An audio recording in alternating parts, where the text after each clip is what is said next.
Hello everyone, আমি শম্পা। তোমরা দেখছো মিসেস স্যাম টিভি। আমার আগের দিনের উটি ব্লগের ফার্স্ট ডেতে তোমাদের সাথে শেয়ার করেছিলাম যে পরের দিন আমি তোমাদেরকে পুরো হোটেলটার একটা রুম ট্যুর ভিডিও শেয়ার করব বা হোটেল ট্যুরের ভিডিও। তো সেটাই আমি আজকে তোমাদের সাথে শেয়ার করছি। আমরা ছিলাম হোটেল ময়ূরা সুদর্শনে, যেটা KSRTC মানে কর্ণাটকা গভর্নমেন্টের একটা নিজস্ব হোটেল বলতে পারো।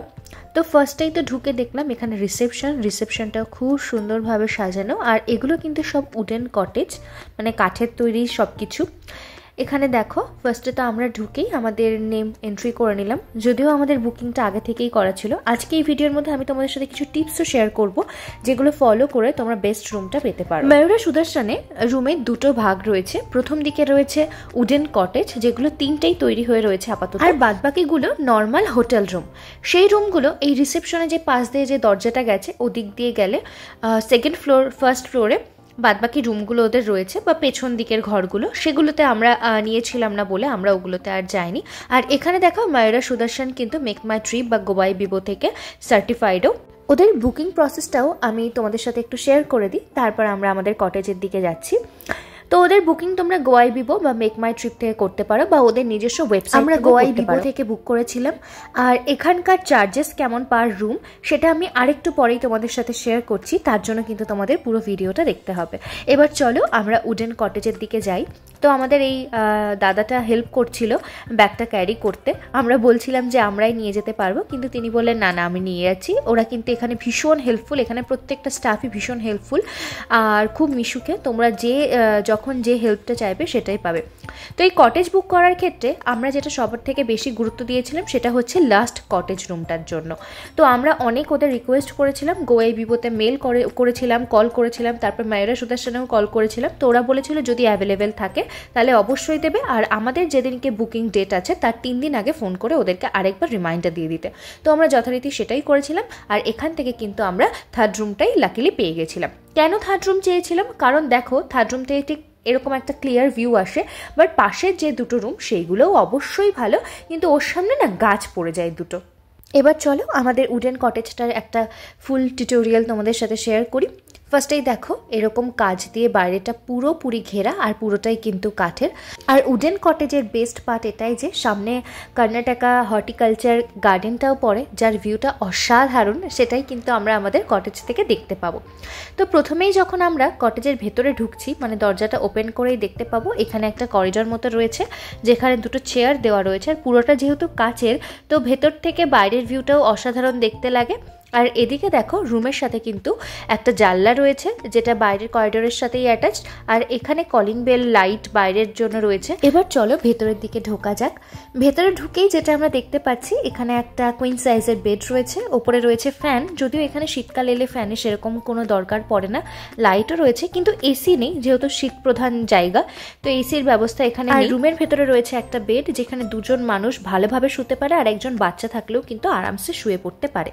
বেডের পাশেই একটা টি টেবিল রয়েছে, যেখানে ইলেকট্রিক হিটার দেওয়া হয়েছে, চা কফির জন্য দেওয়া হয়েছে। যদি কেউ চা ওখানে গরম জল করে খেতে পারবে, বা চা কফিও বানিয়ে খাওয়া যাবে সেরকম। এদিকে চলে আসলে দেখতে পাচ্ছি একটা টিভি রয়েছে। টিভি এখানে চালিয়ে দেখা যেতেই পারে, কিন্তু আমরা যে কদিন ছিলাম এতই ঘুরতে ব্যস্ত ছিলাম যে টিভি দেখতে পারিনি। নিচে রয়েছে ডাস্টবিন, আর এখানে কিন্তু ঘরের মধ্যে কার্পেট পাতা আছে। এবার চলে আসি বেডের এপাশে। এখানে আসলেই দেখতে পারি আমরা আরেকটি টেবিল দেওয়া আছে, আর দুটো কাঠের চেয়ার দেওয়া, আর তার পেছন দিকেও কিন্তু একটা জানলা রয়েছে। এখানেও দেখো একটা জানলা দেওয়া আছে, আর এগুলো কিন্তু সব কাচের হওয়ার কারণে রাত্রেবেলায় ভালোভাবে পর্দা দিয়ে রাখতে হয়। আর এখানে একটা বেশ বড় একটা মিরর দিয়েছে, মানে এটা পুরোপুরি অ্যাটাচড একটা ওয়ার্ড্রপ বলতে পারো। আর এই ওয়ার্ড্রপ রয়েছে, ওয়ার্ড্রপের ভেতরেও দেখো হ্যাঙ্গার দিয়ে দিয়েছে, একটা পার্সোনাল লকার আছে, যদি কেউ চাও এখানে টাকা পয়সা সব রাখা যেতে পারে এরকম। তাছাড়াও আরেকটা লকার ছিল, আমার তো বেশ ভালো লেগেছে। আর বেডের পাশেও এপাশেও একটা টেবিল ছিল, যেখানে প্রত্যেকটা হোটেলে সেমই একটা ফোন দেওয়া থাকে, যেখান থেকে রিসেপশনে কল করা যায়। এখানেও তাই ছিল। মোটামুটি এখানের সমস্ত কিছু বেশ ভালো। আর এদিক থেকেও দেখো বেশ ভালো একটা ভিউ কিন্তু দেখা যাচ্ছিল এই জানলাটা দিয়ে। আর এখানে খাবার জন্য দুটো গ্লাস দিয়ে দিয়েছিল, আর গ্লাসগুলো কিন্তু পুরো নিট অ্যান্ড ক্লিনভাবে একদম ঢাকা ছিল, যেটা আমার দেখে খুব ভালো লেগেছে যে ওরা খুব ভালোভাবে হাইজিনটা মেনটেন করেছে। কারণ যেখানেই ঘুরতে যায় না কেন সবার আগে যেটা দেখা সেটা হচ্ছে হাইজিনটা কত ভালোভাবে মেনটেন করা হচ্ছে। আর এখানে আমাদেরকে কিন্তু গরম জল দিয়ে গেছিলো, যতবার ওদের রিসেপশনে গরম জল চাওয়া হবে ওরা কিন্তু রুমে গরম জলই দিয়ে যাবে, যেটা ড্রিঙ্কিং ওয়াটার। আর তাছাড়াও যে এখানে আমি একটু নিজেকে দেখিয়ে দিচ্ছিলাম আর কি। এবার ওয়াশরুমটা একটু তোমাদেরকে দেখিয়ে দিই। তো এটা হচ্ছে ওয়াশরুমের ভেতরেও বেশ পরিষ্কার পরিচ্ছন্ন। ওরা কিন্তু একদম টয়লেট সিটটাকেও পুরোভাবে স্যানিটাইজ করে দিয়ে গেছিলো। তো এখানে ছিল একটা বেসিনের সাথে ওরা হ্যান্ড ওয়াশ দিয়েছিল, আর একটা মিরর ছিল, তার সাথে টাওয়াল তো ছিলই, আর তার সাথে কিন্তু টয়লেট পেপারও দেওয়া ছিল, আর জেট স্প্রেও ছিল। আর প্রত্যেকটা এখানকার ওয়াশরুমে কিন্তু গিজার গিজার থাকবেই থাকবে। তো গরম জলের কোনো রকমের কোনো অসুবিধে আমাদের হয়নি। কিন্তু একটা প্রবলেম ছিল এই ডোরটাতে, সেটা হচ্ছে বাইরে থেকে টয়লেটের ডোরটা লক হয় না, ভেতর থেকে খুব ভালোভাবে লক হয়ে যায়, কিন্তু বাইরে থেকে লক করা যায় না। তবুও বাইরে থেকে দরকার পড়ে না, তবুও যেটা হয় আর কি, মনে হয় না যে একটু বাইরে থেকে লক করে রাখি, তো সেটাই একটু প্রবলেম ছিল। তাছাড়া মোটামুটি সমস্ত কিছু এই হোটেল রুমের মধ্যে ঠিকই ছিল। আর সব থেকে সুন্দর ব্যাপার যেটা আগেই বললাম, বাইরের ভিউটা যেটা আরামসে দেখা যায় এখান থেকে। আর একটা মজার ব্যাপার হলো, আমাদের উডেন কটেজের পাশে যে মিডিল উডেন কটেজটা ছিল, সেখানে আমরা যে দুদিন ছিলাম, দুদিনেই বাঙালিরাই ছিল। মানে ফার্স্ট ডে একজন বাঙালি কাপল ছিল, তার পরের দিন একজন বাঙালি মা মেয়ে ছিল। মানে তাই আমি দেখলাম যে ওই কটেজটাতে শুধু বাঙালি আসছিল আমাদের পাশে। যাই হোক, ভালো লাগে না বাইরে কোথাও গিয়ে যদি বাঙালিদের দেখতে পাই, আমার তো খুব ভালো লাগে। তোমরা যারা বাইরে থাকো তারা আশা করি এটা রিলেট করতে পারবে। তো যাই হোক, এখানে দেখলে তোমরা ভিউটা। এবার চলো তোমাদেরকে একটু ওই দিকটা নিয়ে যাই যেদিকে ওদের রেস্টুরেন্টটা রয়েছে। আর ময়ূরা সুদর্শনের ভেতরেই তোমরা ওদের নিজস্ব রেস্টুরেন্ট পেয়ে যাবে, যেখানে কিন্তু বাইরেও খুব সুন্দর সিটিং অ্যারেঞ্জমেন্ট রয়েছে, আবার ভেতরেও রয়েছে। তো চলো ভেতরে একবার তোমাদেরকে নিয়ে যাই। বাইরে বসেও কিন্তু খুব সুন্দর একটা ভিউ এনজয় করতে করতে তোমরা তোমাদের সকালের মর্নিং চা বা কফিটা খেতে পারো। আর এখানকার খাবার দাবার একদমই রিজনেবল। আর সবথেকে ভালো কথা যেটা, সেটা হচ্ছে টেস্টও ভালো, মানে ওরা হাই কোয়ালিটি মেনটেন করে, এটা কিন্তু ওরা মেনশনও করে রেখেছে ওদের ওখানে। তো এখানে দেখো ভেতরে অনেক বসার জায়গা। আমি যাওয়ার দিন এরকম বোর্ডে কিছু ওদের স্পেশাল মেনু লেখা দেখেছিলাম, কিন্তু 3 দিন ধরে দেখলাম এই একই থাকে।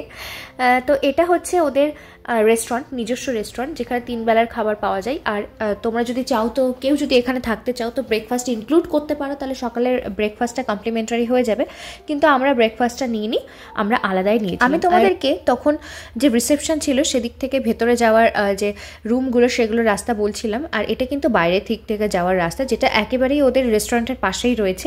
এই রুমগুলোর চার্জেস অনেকটাই কম উডেন কটেজের থেকে। এবার আমি চলে আসি চার্জেসের কথায়। তো উডেন কটেজে পার নাইট আমাদের 4700 থেকে 800 টাকা মতো পড়েছিল, মোটামুটি 5000-এর নিচে। আর যেগুলোর ওদের নর্মাল রুম, সেগুলোর প্রাইস মোটামুটি 2-2.5 হাজার টাকার মধ্যে কিন্তু হয়ে যায় পার নাইটে। তো আমরা ওখানে 2 রাত ছিলাম, আমাদের টোটাল পড়েছিল ট্যাক্স সব কিছু মিলিয়ে ওই 10,000-এর কাছে। আর যদি আমরা এই রুমগুলোতে থাকতাম তাহলে মোটামুটি 5000-এর মধ্যে 2 রাতেরটা খুব ভালোভাবে হয়ে যেত।